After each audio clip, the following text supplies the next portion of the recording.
Marami nagsasabi na healthy ang oats kasi nagpababa ito ng cholesterol ko eh. Pero ang tanong, cholesterol ba ang ugat ng sakit ngayon? Tama ba ang tinatarget o tinutumbok mo para ayusin ang kalusugan mo? Is it really the cholesterol?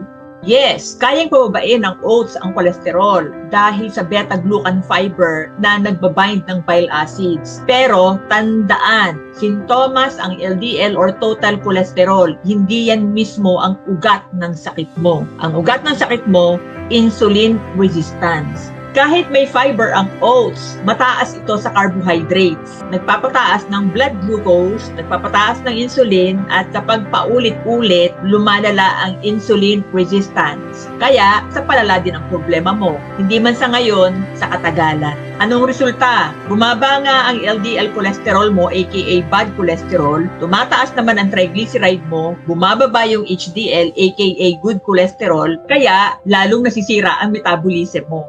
Honest question lang, nung bumababa ang LDL mo or total cholesterol mo, gumaan ba ang pakiramdam mo or lambutin at antukin ka pa din? Nung sinabi ba ng doktor sa'yo na, okay na ang cholesterol mo, within range na, does that mean healthy na ang pakiramdam mo? Kaya kung LDL cholesterol lang ang binabantayan mo bilang marker ng health mo, namimiss mo ang totoong problema. Kaya ang tamang approach, hindi yung kung paano pababain ang cholesterol, kundi kung paano itama ang napaliyang metabolism. Kung puro asukal ang ilalaman mo sa katawan mo, anong marirepair sa metabolism mo doon?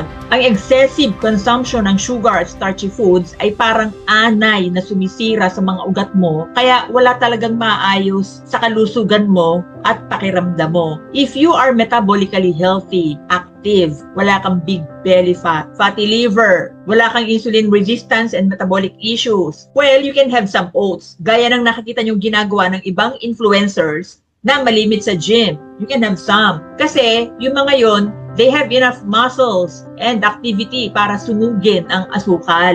Pero tandaan po nyo, iba yung sitwasyon mo, iba yung sitwasyon nila. Iba yung goal mo, iba yung goal nila. Iba yung routine mo, iba yung routine nila. So hindi lahat ng nakakita ninyo swak sa inyong lifestyle. Kaya in short, oats won't help. Actually, it works against your goals. Unahin mo muna ang fat loss, hormonal reset, para ma-reverse ang iyong metabolic issues.